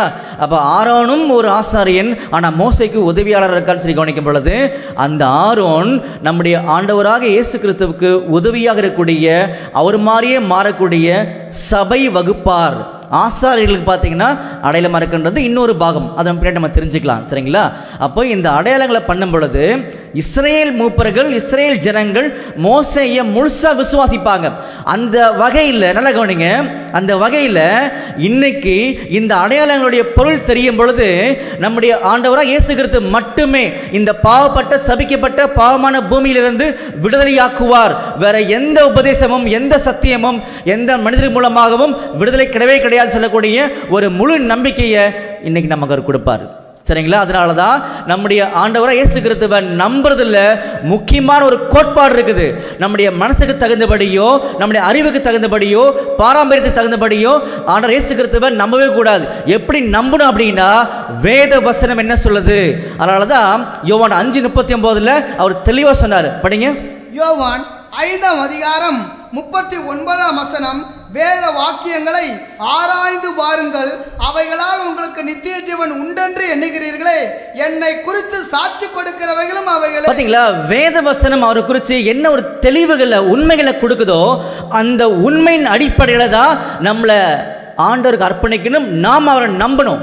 அப்படி நம்பக்கூடிய நம்பிக்கை தான் உறுதியாக நிற்குமே தவிர மற்ற எதுவுமே உறுதியாக நிற்காது. இதுதான் ஆண்டவருடைய பிரதானமான தெய்வீக சட்டம். நாம் நம்புறது வசனத்தின் அடிப்படையில், சத்தியத்தின் அடிப்படையில் இருக்கின்றதான் நமக்கு சொல்ல வரார். சரிங்களா? அப்படிப்பட்ட பரலோகத்தின் தேவனை தான் நாம் இன்னைக்கு பெற்றிருக்கின்றதை மறந்துக்கூடாது. இப்படி நம்பும் பொழுது தான் அவருடைய வார்த்தையின் மேல் விசுவாசம் அதிகரிக்க ஆரம்பிக்கும். அப்போ தான் வாக்கு தத்தங்களை நாம் நம்ப முடியும். சரிங்களா? இது ஒரு சின்ன பாகம். உள்ளே வரலாம். மறுபடியும் உள்ளே வரும்பொழுது கையில் என்ன இருக்குது? இப்போது இதை இஸ்ரேல் மூப்பர்கள் ஜனங்கள் நம்பிட்டாங்க. இப்போ நாம் நம்ப போகிறோம் இந்த அடையாளத்தினுடைய பொருளை கரெக்டாக இருக்கான்றதை நீங்களே செக் பண்ணி பார்க்கலாம். சரிங்களா? அப்போ கையில் என்ன இருக்குது?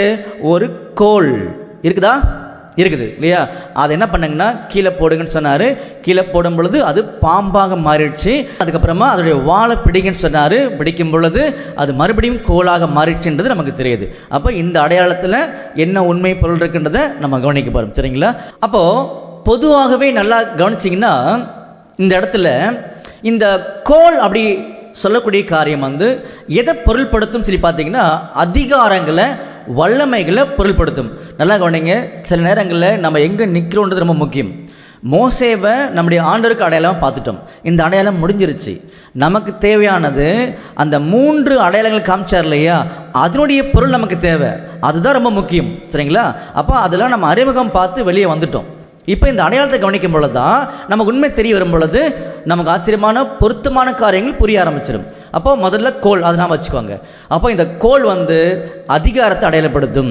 எப்படி நீங்கள் கேட்டிங்கன்னா பாருங்க, உதாரணத்துக்கு யாத்திராகமத்தில் 7ஆம் அதிகாரத்தில் 17ஆம் வசனம் வாசிங்க. யாத்திராகமம் 7ஆம் அதிகாரம் 17ஆம் வசனம், இதோ என் கையில் இருக்கிற கோலினால் நதியில் இருக்கிற தண்ணீர் மேல் அடிப்பேன், அப்பொழுது அது ரத்தமாய் மாறி நதியில் இருக்கிற மீன்கள் செத்து அது நாறிப்போம். அப்போ அந்த கோலை பயன்படுத்தும் பொழுது என்ன அர்த்தம்?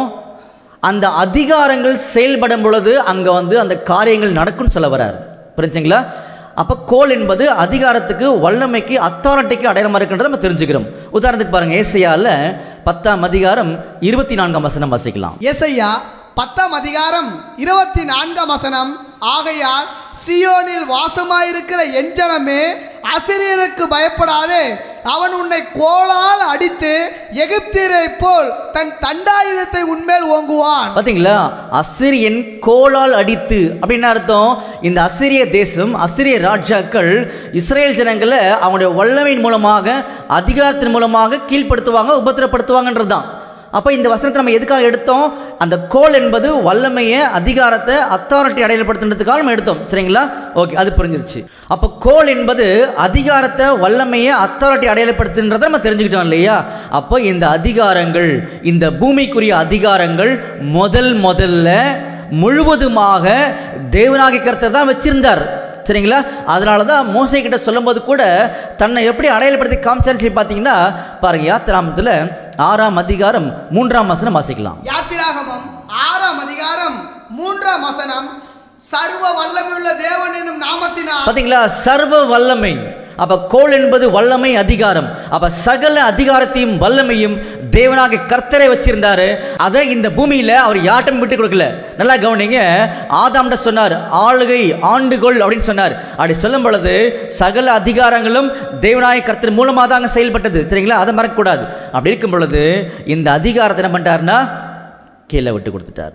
நல்லா கவனிங்க, இந்த கோல் என்ன பண்ணாரு? தரையில போடு சொன்னாரா? அப்போ என்ன அர்த்தம்? நல்லா கவனிங்க, இந்த அதிகாரங்கள் பிதாவாகிய தேவன்கிட்ட, சர்வ வல்லமுள்ள தேவன்கிட்ட தான் முதல் இருந்தது. அந்த அதிகாரத்தை விட்டு கொடுத்தார். புரிஞ்சுங்களா? யார்கிட்ட விட்டு கொடுத்தாரு? நம்ம எல்லாருக்கும் நல்லாவே தெரியும். இங்க காமிச்ச அடையாளத்தை வச்சே உங்களால் கரெக்டாக சொல்ல முடியும். கரெக்டாக சொல்லுங்க பார்க்கலாம். அப்படின்னா இந்த அதிகாரங்கள் இந்த பூமியில தரையில கோல போடும் பொழுது அது என்னவா மாறிடுச்சு? அது சர்ப்பமாக மாறுது. அப்ப என்ன அர்த்தம்? இந்த பூமியில என்னைக்கு பிசாசானவன் ஏவாள் மூலமாக மனுக்குலத்தை ஆதாமுடைய கீழ்ப்படியாமின் மூலமாக கெடுக்கணும்னு நினைச்சானோ அன்னைக்கு என்ன பண்ணாருன்னா விட்டு கொடுத்தார். ஏன்னா நம்முடைய தேவநாயகத்தை என்ன பண்ண மாட்டாரு? அவ்வளோ சீக்கிரமா யாருடைய சுயாதீனத்திலும் தலையிட மாட்டார். ஆனால் அவருடைய வல்லமை புரிந்து கொண்டது மட்டுமே அவரை புரிந்து கொண்டு அவருக்காக ஜீவிக்க முடியுன்றதை அவர் புரிய வைப்பார். ஆனால் அது அன்னைக்கு ஏவாளோ ஆதாமோ புரிஞ்சிக்கல. சாத்தான் தன்னை அதிகாரத்தை செயல்படுத்த ஆரம்பிக்கிறான். விட்டு கொடுத்தார். உன் அதிகாரத்தை செயல்படுத்துறியா, நீ செயல்படுத்துன்னு சொல்லி முதல்ல இந்த பூமியில் பிசாசானு கிட்ட அதிகாரத்தை விட்டு கொடுத்தார். அதனால தான் அந்த கோல் சர்ப்பமாக மாறிடுச்சுன்னு சொல்லி காமிச்சார். புரிஞ்சுங்களா? நமக்கு நல்லாவே தெரியும், சர்ப்பமானது வஞ்சகமான, தந்திரமான, ஞானமுள்ள பிசாசானவனை அடையாளப்படுத்துன்றது நமக்கு நல்லாவே தெரியும். சரிங்களா? உதாரணத்துக்கு 2 வசனங்கள் நம்ம படிக்கலாம். பாருங்க, ஆதியாகமத்தில் 3ஆம் அதிகாரத்தில் 1லிருந்து 2 வசனங்கள் படிங்க. ஆதியாகமம் 3ஆம் அதிகாரம் 1ஆம் வசனம் முதல். தேவனாகிய கர்த்தர் உண்டாக்கின சகல காட்டு ஜீவன்களை பார்க்கலும் சர்ப்பமானது தந்திரம் உள்ளதாக இருந்தது. அது ஸ்திரீயை நோக்கி, நீங்கள் தோட்டத்தில் உள்ள சகல விருட்சங்களின் கனியை புசிக்க வேண்டாம் என்று தேவன் சொன்னது உண்டோ என்றது. பாத்தீங்களா? அப்போ அந்த சர்ப்பத்தை பிசாசானவனுக்கு அடையாளப்படுத்தி காமிக்கிறான்றது நமக்கு தெளிவாக தெரிஞ்சிருச்சு. புரிஞ்சுங்களா? அப்படி இருக்கும் பொழுது இந்த பூமியின் அதிகாரங்களை பிசாசானவங்கிட்ட விட்டு கொடுத்துட்டார்ன்றது நமக்கு தெரிய வருது. அதை உறுதிப்படுத்துறதுக்காக இன்னும் சில வசனங்களை நம்ம படிக்கலாம். தைரியமாக நம்ம உள்ள போகலாம், கவலைப்பட வேண்டாம். சரிங்களா? பாருங்க, 2 கொரிந்தியர்ல 4ஆம் அதிகாரத்தில் 4ஆம் வசனம். 2 கொரிந்தியர் 4ஆம் அதிகாரம் 4ஆம் வசனம். தேவனுடைய சாயலாய் இருக்கிற கிறிஸ்துவின் மகிமையான சுவிசேஷத்தின் ஒளி அவிசுவாசிகளாகிய அவர்களுக்கு பிரகாசமாய் இராதபடிக்கு இப்பிரபஞ்சத்தின் தேவனானவன் அவருடைய மனதை குருடாக்கினார். பாத்தீங்களா? இந்த பிரபஞ்சத்தின் தேவனானவன். அப்போ முதல்ல ஆளுகை, அதிகாரங்கள், அத்தாரிட்டி சர்வ வல்லமையுள்ள பிதாகிய தேவன்கிட்ட இருந்துச்சு. அந்த அதிகாரங்களை விட்டு கொடுத்தார் சில காலங்கள். அதனால தான் இன்னைக்கு ஒட்டுமொத்த பூமியுமே பிசாசனுடைய கண்ட்ரோல் இருக்குன்றத அவர் தெளிவுபடுத்தி காமிச்சார். படிக்கலாமா? பாருங்க, 1 யோவான் 5ஆம் அதிகாரம் 19ஆம் வசனம். 1 யோவான் 5ஆம் அதிகாரம் 19ஆம் வசனம், நாம் தேவனால் உண்டாயிருக்கிறோம் என்றும் உலகம் முழுவதும் பொல்லாங்கனுக்குள் கிடக்கிறது என்றும் அறிந்திருக்கிறோம். பாத்தீங்களா, உலகம் ஃபுல்லா பொல்லாங்கனுக்குள் இருக்கிறது அப்படின்னு பாத்தீங்கன்னா தெளிவுபடுத்தி காமிச்சார். இன்னும் சில வசனம் படிக்கலாமா? பாருங்க, யோவான் 14ஆம் அதிகாரம் 30ஆம் வசனம். யோவான் 14ஆம் அதிகாரம் 30ஆம் வசனம், இனி நான் உங்களோட அதிகமாய் பேசுவதில்லை, இந்த உலகத்தின் அதிபதி வருகிறான், அவனுக்கு என்னிடத்தில் ஒன்றுமில்லை. பாத்தீங்களா, உலகத்தின் அதிபதி வருகிறான். யாரு? பிசாசானவன். அவனுடைய அதிகாரத்தை செயல்படுத்த வருகிறான் அப்படின்னு சொல்லி காமிச்சார். புரிஞ்சுங்களா? அன்புக்குரிய சகோதர சகோதரிகளே, அப்போ இந்த பிசாசானவன்கிட்ட அதிகாரத்தை விட்டு கொடுத்தார் சர்வ வல்லமையுள்ள தேவன். கொஞ்ச காலம், புரிஞ்சுங்களா? அந்த காலங்கள் இன்னும் கொஞ்ச நாளில் முடிய போகுது. எப்படி, என்ன சொல்லி காமிச்சாரு, என்ன செய்து காமிச்சாரு? மறுபடியும் அடையாளத்துக்குள்ள போலாமா? படிங்க. யாத்திராகமம் 4ஆம் அதிகாரம் 2ஆம் வசனம் முதல், கர்த்தர் அவனை நோக்கி, உன் கையில் இருக்கிறது என்ன என்றார். ஒரு கோல் என்றான். அதை தரையிலே போடு என்றார். அவன் அதை தரையிலே போட்ட போது அது சர்ப்பமாயிற்று. மோசே அதற்கு விலகி ஓடினான். அப்பொழுது கர்த்தர் மோசேயை நோக்கி, உன் கையை நீட்டி அதன் வாளை பிடி என்றார்.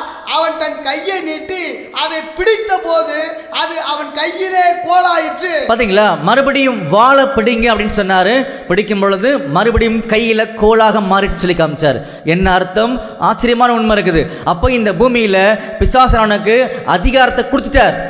நீ கெடுக்கிறியா, கெடு அப்படின்னு சொல்லி காமிச்சாரு. ஆனா இன்னும் கொஞ்ச நாள்ல உன்னுடைய சர்வ வல்லமைகளும் சர்வ தவறான காரியங்களும் எல்லாத்தையும் முடிவுக்குள்ள கொண்டு வருவேன் அப்படின்றதான் தெய்வீகமான பிரமாணம், திட்டம்.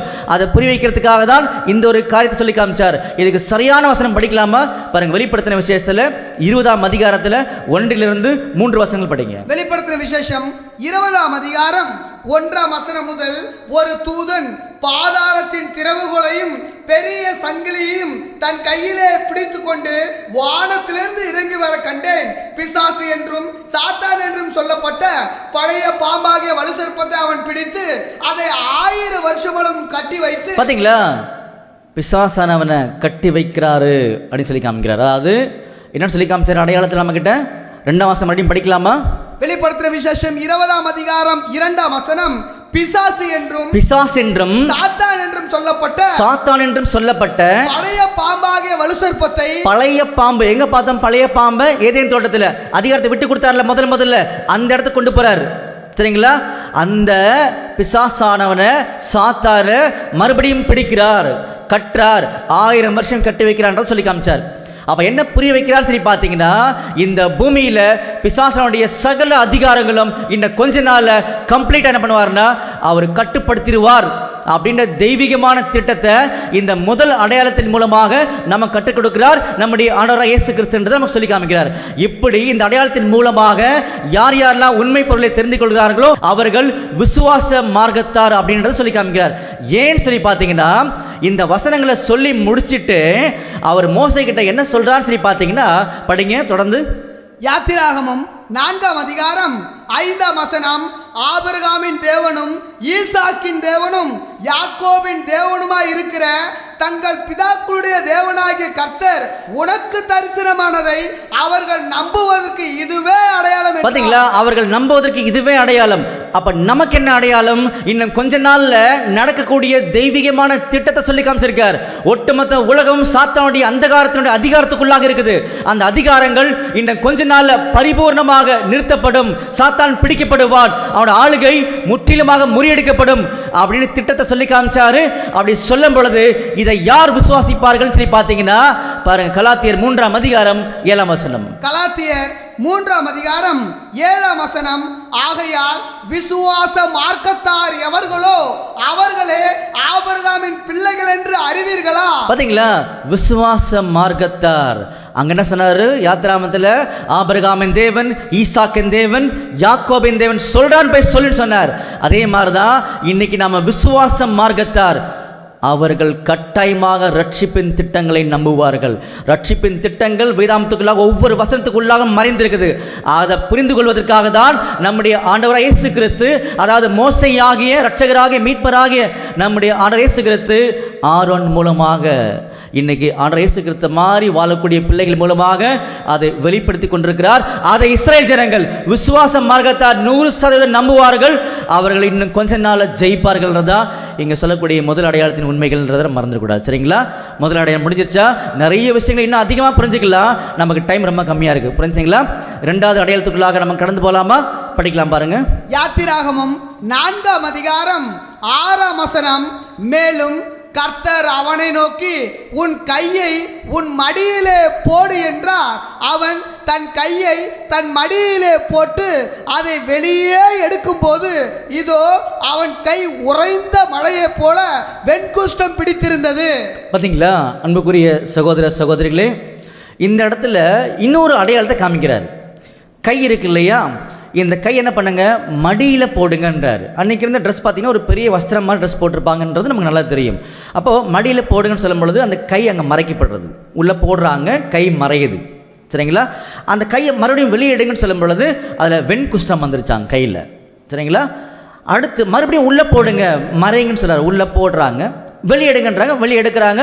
இப்போ என்ன இல்லை, வெண்குஷ்டம் மாறி பழைய நிலைமைக்குள்ளாக கை வந்துருச்சுன்றதான் அடையாளம். அப்போ இந்த அடையாளத்தின் மூலமாக ரட்சிப்பின் திட்டம் என்ன அப்படின்றதா விசுவாச மார்க்கத்தாராகிய நமக்கு இப்போ சொல்லிக் கொடுக்க போகிறன்றதை நம்ம கவனிக்க போகிறோம். சரிங்களா? நல்லா கவனிங்க. இந்த கை எதை அடையாளப்படுத்துது அப்படின்னு சொல்லி பார்த்தீங்கன்னா நல்லா புரிஞ்சுக்கோங்க. இது வந்து ஒரு இன்ஸ்ட்ருமெண்ட். கை எப்பொழுதுமே ஏதோ ஒரு கிரியை செய்கிறதுக்கு இது ஒரு இன்ஸ்ட்ருமெண்ட். புரிஞ்சுங்களா? அப்படி இருக்கும் பொழுது முதல்ல இந்த பூமியில் தேவனாகிய கர்த்தருடைய சகல ரட்சிப்பின் திட்டங்களையும் ஆசீர்வாதங்களையும் அவர் யார் மூலமாக நிறைவேற்றுறார், தொடங்கினார் அப்படின்னு சொல்லி பார்த்தீங்கன்னா பரிபூர்ணமாக இருந்த மனிதனாகிய ஆதாம். புரிஞ்சுங்களா? அந்த மனிதன் மூலமாக தான் அந்த ரட்சிப்பின் திட்டங்களை இந்த பூமிக்குள்ள என்ன பண்ணார்னா தொடங்கினார்ன்றது நமக்கு தெரியுது. கரெக்டாக புரியணும் அப்படின்னா பாருங்க, மல்கியா 2ஆம் அதிகாரம் 15ஆம் வசனம். மல்கியா 2ஆம் அதிகாரம் 15ஆம் வசனம். அவர் ஒருவனை அல்லவா படைத்தார், ஆவி அவரிடத்தில் பரிபூரணமாய் இருந்தது, பின்ன ஏன் ஒருவனை படைத்தார், தேவ பக்தி உள்ள சந்ததியை பெரும்படிதானே. பார்த்தீங்களா? தேவ பக்தி உள்ள சந்ததியை பெரும்படிதானே. அப்போ அந்த ஒரு மனிதனாகிய ஆதாம் மூலமாக தான் இந்த பூமியில் ரட்சிப்பின் திட்டங்களை அவர் கொண்டு வர பிளான் வச்சிருந்தான்றது எல்லாருக்குமே தெரிஞ்சிருச்சு. புரிஞ்சுங்களா? அப்போ அந்த மனிதன் எப்படி இருந்தார், பரிபூர்ணமாக இருந்தார். ஆனால் சில சூழ்நிலைக்கு அப்புறமாக சில சமயங்களுக்கு பின்னாடி அந்த பரிபூர்ணமாக இருந்த மனிதனோட நிலைமை எப்படி மாறிடுச்சு? எப்படி மாறிடுச்சு? குஷ்டரோகம். புரிஞ்சுங்களா? மடியில் கை போட சொன்னார் இல்லையா? அப்போ இந்த பரிபூர்ணமாக இருந்த மனிதன் சில சமயங்களுக்கு அப்புறமாக சில சூழ்நிலைக்கு அப்புறமாக எப்படி மாறிட்டார்? அவரு பாவம் அவருக்குள்ள வந்துருச்சு. அதை அடையாளப்படுத்துறதுக்காக தான் இந்த அடையாளங்களை காமிச்சார். நல்லா கவனிங்க. கை நல்லா தானே இருந்துச்சு முன்னாடி. அப்படி என்ன அர்த்தம்? தேவனாகிய கர்த்தர் இந்த கை என்பது அவருடைய திட்டங்களை இந்த பூமியில் நிறைவேற்றுறதுக்காக பயன்படுத்தப்பட்ட ஒரு இன்ஸ்ட்ருமெண்ட் எடுக்கிறோம். அப்போ அந்த இன்ஸ்ட்ருமெண்ட்டு அந்த உபகரணம் எதுன்னு சொல்லி பார்த்தீங்கன்னா மனிதர்கள் தான். பாருங்க, உதாரணத்துக்கு நம்ம மல்கியா 2:15 படித்தோமா, அதே மாதிரி இன்னும் சில உதாரணங்களை படிக்கலாம். பாருங்க, 2 பேதுருல 1ஆம் அதிகாரத்தில் 21ஆம் வசனம். 2 பேதுரு 1ஆம் அதிகாரம் 21ஆம் வசனம். தீர்க்க தரிசனமானது ஒரு காலத்திலும் மனுஷனுடைய சித்தத்தினாலே உண்டாகவில்லை, தேவனுடைய பரிசுத்த மனுஷர்கள் பரிசுத்த ஆவியினாலே ஏவப்பட்டு பேசினார்கள். பார்த்தீங்களா? தேவன் ஒவ்வொரு காலத்திலுமே அவருடைய பிள்ளைகள் மூலமாக தான் பேசுவான்ற சொல்லி காமிச்சார். அப்போ நல்லா புரிஞ்சுக்கோங்க, இந்த இடம் கொஞ்சம் தெளிவாக நமக்கு புரியணும். இந்த கை என்பது ஒரு உபகரணம், இன்ஸ்ட்ருமெண்ட்டு, ஒரு கிரியை செய்கிறதுக்காக. அப்போ முதல்ல இந்த பூமியில் ரட்சிப்பின் திட்டங்களை இந்த கையாகிய முதல் மனிதனாகிய ஆதாம் மூலமாக, இப்போ புரிஞ்சுங்களா, அவர் மூலமாக நிறைவேற்றினார். அப்படி நிறைவேற்றும் பொழுது இந்த கையாகிய இன்ஸ்ட்ருமெண்ட் ஆகிய உபகரணமாகிய அந்த முதல் மனிதன் பாவம் இல்லாமல் இருந்தார். புரிஞ்சுங்களா? ஆனால் சில சமயங்களுக்கு பின்பாக சில சூழ்நிலைக்கு பின்பாக அந்த மனிதன் எப்படி ஆயிட்டார்? இப்போ வெண்குஷ்டம் பாவமல்ல வந்துருச்சு. அப்போ அந்த வெண்குஷ்டம் எதுக்கு அடையாளமாக இருக்குது? பொதுவாகவே வேதாந்தத்துக்குள்ளாக படிக்கும் பொழுது குஷ்டம் என்பது பாவத்துக்கு அடையாளம், லெப்ரசி. புரிஞ்சுங்களா? ஏன்னா அது உச்சந்தலை முதல் உள்ளங்கால் வரைக்கும் கம்ப்ளீட்டாக உரு தெரியாமல் அழிச்சிடும். புரிஞ்சுங்களா? அப்போ தேவனுடைய சாயலாக படைக்கப்பட்ட அந்த மனிதர்களும் உருத்தரியாக மாறிடுச்சு பாவத்தினால. அப்படிப்பட்ட நிலைமைக்குள்ளாக பரிபூர்ணமாக படைக்கப்பட்ட மனிதன் போயிட்டாங்கன்றதான் அங்கே சொல்ல வந்தார். அப்போ உதாரணத்துக்கு இந்த லெப்ரசி பாவம் சொல்லி பார்த்தோம் இல்லையா, சில வசனங்களோடு நம்ம சப்போர்ட் பண்ணி பார்க்கலாமா? பாருங்க, பாவம் எது? நியாயப்பிரமாணத்தை மீறுவதே பாவம் தானே. பாருங்க, 1 யோவான் 3ஆம் அதிகாரம் 4ஆம் வசனம். 1 யோவான் 3ஆம் அதிகாரம் 4ஆம் வசனம், பாவம் செய்கிற எவனும் நியாயப்பிரமாணத்தை மீறுகிறான், நியாயப்பிரமாணத்தை மீறுகிறதே பாவம். பார்த்தீங்களா, நியாயப்பிரமாணத்தை மீறுவதே பாவம். அந்த மாதிரி தான் பாருங்க, இது கரெக்டாக நம்ம புரிஞ்சுக்கிறதுக்காக எடுக்கக்கூடிய வசனம். இஸ்ரேலில், அதாவது யூதாவில் ஒரு முக்கியமான ராஜா இருந்தார். அவர் பிரமாணத்தை மீறி செயல்பட்டார். அவருக்கு என்ன வந்துருச்சுன்றது சொல்லும் பொழுது நம்மளுக்கு புரிய ஆரம்பிச்சிடும். குஷ்டரோகம் என்பது பாவத்துக்கு அடையாளன்றது நமக்கு புரிய ஆரம்பிச்சிடும். பாருங்க, 2 நாளாகமும் 26ஆம் அதிகாரம் 19 படிக்கலாம். 2 நாளாகமும் 26ஆம் அதிகாரம் 19ஆம் வசனம் முதல், அப்பொழுது உசியா கோபம் கொண்டான். அவன் தூப கலசத்தை தன் கையிலே பிடித்து ஆசாரியரோடு கோபமாய் பேசுகிற போது ஆசாரியருக்கு முன்பாக கர்த்தருடைய ஆலயத்திலே தூப பீடத்தின் முன்னிருக்கிற அவருடைய நெற்றியிலே குஷ்டரோகம் தோன்றிற்று. பாத்தீங்களா, ஆசாரிய ஊழியத்தை ஆரோனுடைய புத்திரர்கள் ஆசாரியர்கள் தான் செய்யணும். அதை மீறி அங்க யார் பண்ண ஆரம்பிச்சா? உசிய ராஜா பண்ண ஆரம்பிச்சார். புரிஞ்சுங்களா? அதனால குஷ்டரோகம் உள்ள வந்து சொல்லி காமிச்சார். அப்போ பிரமாணத்தை மீறினா குஷ்டரோகம் வந்துடும் இல்லையா? பிரமாணத்தை மீறினா பாவம் வந்துடும். புரிஞ்சுங்களா? அப்போ ஆதாம் பரிபூர்ணமாக படைக்கப்பட்ட மனிதன் பிரமாணத்தை மீறினாரு, பாவம் உள்ள என்றாச்சு. அதான் கை குஷ்டரோகம். பார்த்தீங்களா, எவ்வளோ ஆச்சரியமான உண்மைகள் பாருங்க. குஷ்டரோகம் என்பது பாவத்துக்கு அடையாளம். அவள் பரிபூர்ணமாக படிக்கப்பட்ட மனுக்குளம் பாவத்துக்குள்ளாக போயிட்டாங்கன்னு சொல்லி காமிச்சார் இல்லையா? அப்படி சொல்லும் பொழுது இன்னும் கொஞ்ச நாள்லயே அந்த பாவத்திலிருந்து பரிபூர்ண நிலைமைக்கு மனிதனை கொண்டு போகக்கூடிய நிலைமையில் பரலோகத்திலிருந்து பரிசுத்தர் வருவார் அப்படின்ற தெய்வீகமான திட்டங்களை சொல்லி காமிச்சாரு. அநேகருக்கு புரியல. இப்போ நாம புரிஞ்சுக்க போறோம். படிக்கலாமா? பாருங்க, யோவான் 1ஆம் அதிகாரம் 29ஆம் வசனம். யோவான் 1ஆம் அதிகாரம் 29ஆம் வசனம், மறுநாளிலே யோவான் இயேசுவை தன்னிடத்தில் வர கண்டு, இதோ உலகத்தின் பாவங்களை சுமந்து தீர்க்கிற தேவ ஆட்டுக்குட்டி. பாத்தீங்களா, உலகத்தின் பாவத்தை சுமந்து தீர்க்கிற தேவ ஆட்டுக்குட்டி அப்படின்னா உலகத்தின் பாவத்தை எடுத்து போடக்கூடிய தேவாட்டுக்குட்டின்னு அர்த்தம். புரிஞ்சுங்களா? அப்போ இந்த பரிபூர்ண நிலைமையில கூடிய மனிதன் என்னைக்கு பிரமாணங்களை மீறினாங்களோ பாவத்துக்குள்ள போயிட்டாங்க. அதனால தான் ஒரு மனுஷனுடைய கீழ்ப்படியாமையினால ஒட்டுமொத்த உலகமும் பாவத்துக்குள்ள போயிடுச்சுன்ற அடையாளத்தை அங்கே காமிச்சாங்க. புரிஞ்சுங்களா? இதுக்கு ஒரு ஆதாரமாக ஒரு வசனம் படிக்கலாமா? பாருங்க, ரோமர்ல 5ஆம் அதிகாரத்தில் 17 படிங்க.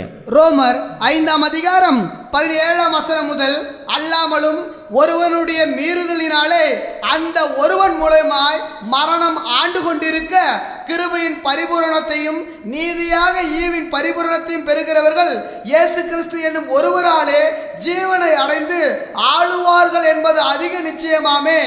ஆகையால் ஒரே மீறுதலினாலே எல்லா மனுஷருக்கும் ஆக்கினைக்கு ஏதுவான தீர்ப்பு உண்டானது போல ஒரே நீதியினாலே எல்லா மனுஷருக்கும் ஜீவனை அளிக்கும் நீதிக்கு ஏதுவான தீர்ப்பு உண்டாயிற்று. பாத்தீங்களா? தொடர்ந்து படிங்க.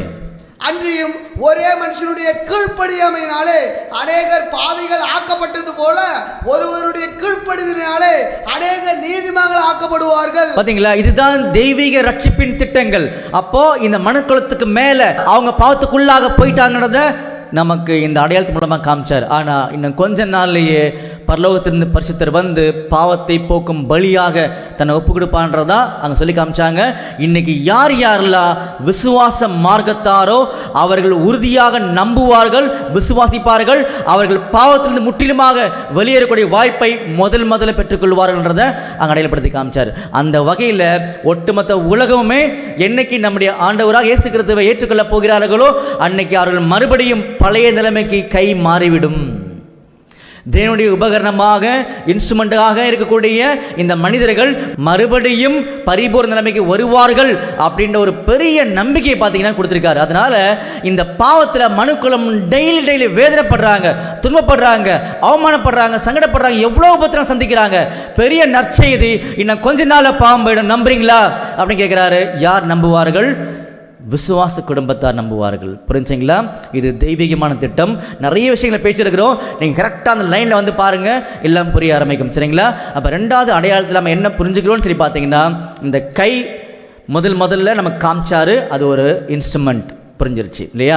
அப்போ தேவன் என்ன பண்ணுறாருன்னா இந்த பூமியில் மனிதர்கள் மூலமாக தான் திட்டங்களை வெளிப்படுத்தான்றதை நம்ம தெரிஞ்சுக்கிட்டோம். அப்படி தெரிஞ்சுக்கும் பொழுது அந்த மனிதன் சில சந்தர்ப்பங்களில் சூழ்நிலைகளில் பாவத்துக்களாக போயிட்டாங்க. அதனால் கையில் என்ன வந்துருச்சுன்னா வெண்குஷ்டம். இந்த பரிபூர்ணமாக படைக்கப்பட்ட மனக்குணத்து மேலாக பாவம் உள்ள வந்துருச்சுன்ற நம்ம தெரிஞ்சுக்கிட்டோம் இல்லையா? அதே நேரத்தில் அந்த பாவம் இன்னும் கொஞ்ச நாளில் போயிடும், ஒட்டுமொத்த உலகமே பரிசுத்தமான வாழ்க்கையில் வந்துடுவாங்க நம்பிக்கையும் கொடுத்தாரு. அதில் முதல்ல யார் வருவாங்க அப்படின்னா யார் விசுவாசிக்கிறாங்களோ அவர்கள். நாம தான் விசுவாச மார்க்கத்தான்னு சொல்லி காமிச்சார். புரிஞ்சுங்களா? ரெண்டாவது அடையாளங்களில் பரிபூர்ணமாக முடிச்சிருக்கோன்ற நம்பிக்கையோடு மூன்றாவது அடையாளத்துக்குள்ளாக போகிறோம். இந்த அடையாளம் ரொம்ப முக்கியம், நல்லா கவனிங்க. சரிங்களா? தொடர்ந்து படிங்க. யாத்திராகமம் 4ஆம் அதிகாரம் 8ஆம் வசனம் முதல். அப்பொழுது அவர், முந்தின அடையாளத்தை அவர்கள் கண்டு உன்னை நம்பாமலும் உனக்கு செவிகொடாமலும் போனால் பிந்தின அடையாளத்தை கண்டு நம்புவார்கள். இவ்விரண்டு அடையாளங்களையும் அவர்கள் நம்பாமலும் உன் வாக்குக்கு செவிகொடாமலும் இருப்பார்களானால் அப்பொழுது நீ நதியின் தண்ணீரை மொண்டு நிலத்தில் ஊற்றுவாயாக. நதியில் மொண்ட தண்ணீர் வெட்டாந்தரையிலே ரத்தமாகும் என்றார். பாத்தீங்களா? அப்ப மூணாவது அடையாளம் என்ன? ரெண்டு அடையாளங்களில் விசுவாச மார்க்கத்தார் ஏற்றுக்கிறது கொஞ்சம் தயங்கினா கூட மூன்றாவது அடையாளத்தில் கன்ஃபார்மாக நம்புவாங்கன்னு சொல்லி தேவனாக்கத்தை சொல்கிறாரு. இப்போ நாம் நம்ப போகிறோன்ற ஒரு நம்பிக்கை நமக்கு வரப்போகுது. இப்போ நல்லா கவனிங்க. நதியின் தண்ணீர் நமக்கு தெரிஞ்ச வகையில் எகிப்தில் இருக்கக்கூடிய ஒரே நதி நைல் நதி. சரிங்களா? அப்போ அந்த தண்ணீர் எடுத்து என்ன பண்ணியிருக்கணும்? அவர் வெட்டாந்தரையில் ஊற்றிருக்கணும். ஊற்றும் பொழுது அந்த தண்ணீர் எப்படி மாறிடுச்சு?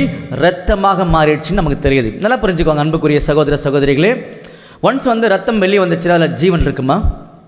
இருக்காது. புரிஞ்சுங்களா? அப்போ ஏதோ ஒரு உண்மையை சொல்ல வரான்னு நமக்கு புரியுது. அப்போது நல்லா கவனிங்க. இந்த தண்ணீர் என்பது பொதுவாக எதை அடையாளப்படுத்தும்? பொதுவாக ஜனங்களை அடையாளப்படுத்தும். எங்கே வாசிக்கலான்னா வெளிப்படுத்தல் 17-15 நீங்கள் படிக்கலாம். சரிங்களா? அதே நேரத்தில் தண்ணீர் என்பது ஜீவனுக்குரிய சத்தியங்களை அடையாளப்படுத்தும். அது எங்கே படிக்கலாம்? யோவான் 4:14 படிக்கலாம். இப்படி தண்ணீர் என்பது நிறைய அடையாளங்கள் கொடுக்கும் பொழுது நமக்கு தெரிஞ்ச ப்ராக்டிக்கலாக எடுக்கும் பொழுது பார்த்தீங்கன்னா நம்ம தண்ணி குடிக்கிறோம்ல, ஏன் குடிக்கிறோம்? நமக்கும் ஜீவனுக்குரிய ஒரு காரியம் தான் தண்ணீர் இல்லையா? அப்போ அந்த வகையில் நல்லா கவனிங்க. தண்ணீர் என்பது ஜீவனுக்குரிய காரியங்கள். கிளியரா? ஓகே. அப்போது இஸ்ரேல் இருக்காங்க இல்லையா? இஸ்ரேல் ஜனங்களில் இருக்கக்கூடிய ஜனங்கள் அவங்களுக்கு ஜீவனுக்குரிய காரியங்களில் நிறைய நம்முடைய தேவனாய்க்கிறத கொடுத்து வச்சிருந்தார்.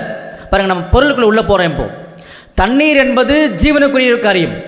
ஆனால் இஸ்ரேல் ஜனங்கள்கிட்ட தண்ணீராகிய ஜீவனுக்குரிய காரியமாகிய பிரமாணங்களை நிறைய கொடுத்து வச்சிருந்தார். ஏன்னா தண்ணீர் பிரமாணத்துக்கு நம்ம எடுத்துக்க முடியும் இல்லையா? நம்மளால் நம்ம யோவான் 4:14 படிக்கிறோம் இல்லையா? அதன் அடிப்படையில் எடுத்துக்க முடியும்.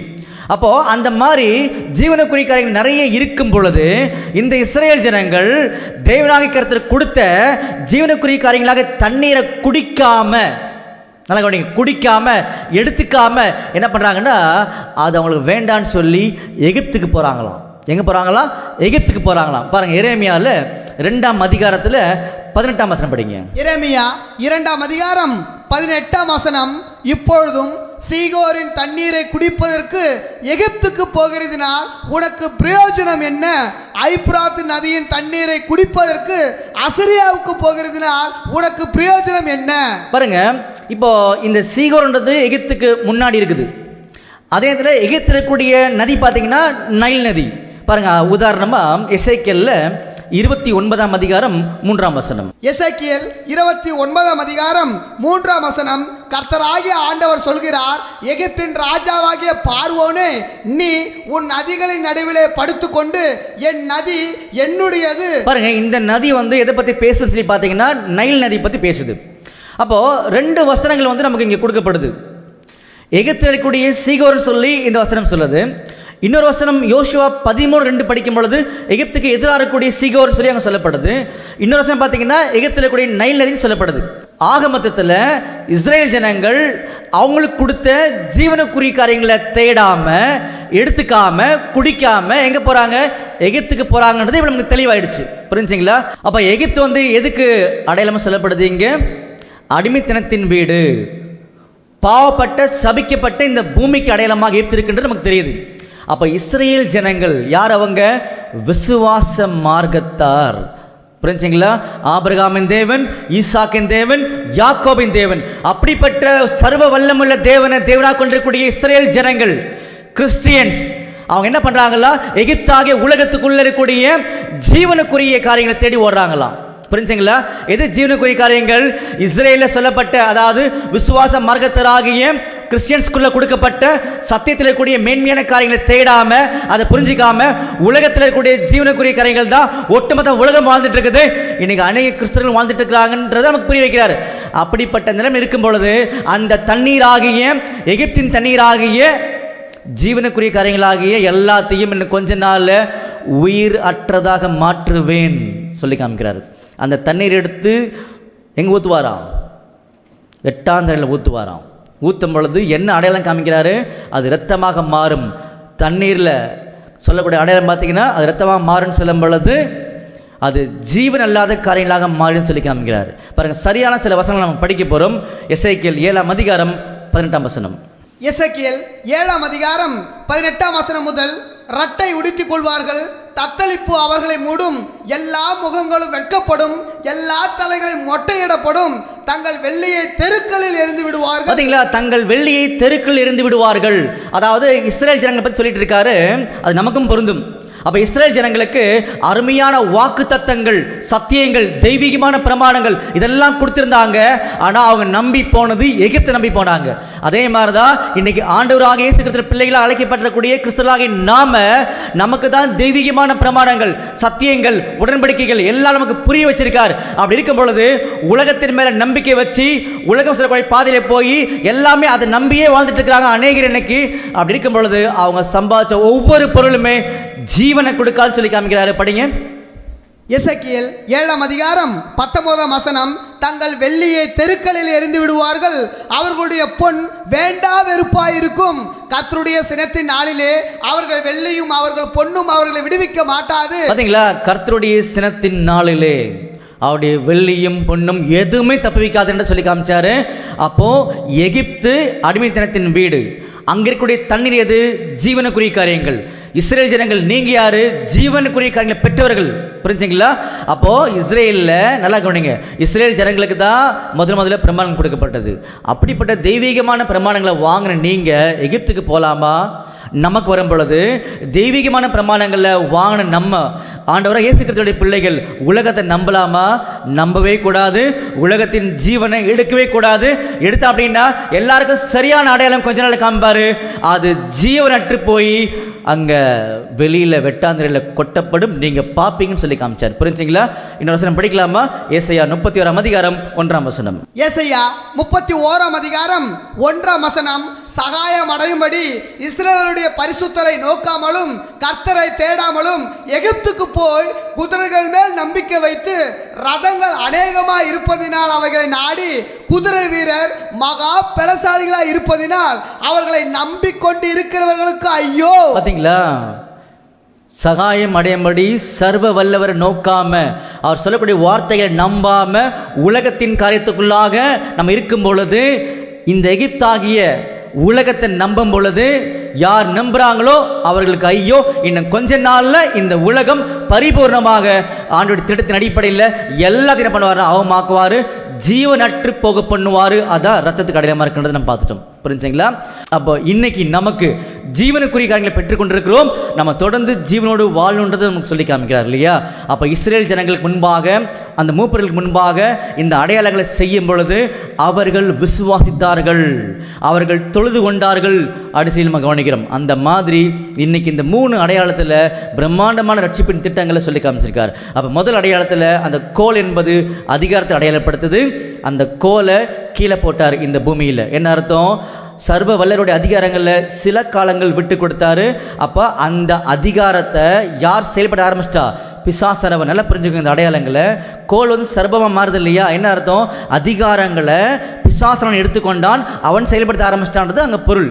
ஆனால் இன்னும் கொஞ்ச காலத்துக்குள்ள பிசாசரவன் கம்ப்ளீட்டாக கட்டுப்படுத்தப்படுவான், கட்டுவார் அப்படின்னு சொல்லி காமிச்சார். புரிஞ்சுங்களா? நம்பர் 1 அடையாளங்கள். 2வது என்ன சொல்லி காமிச்சாரு?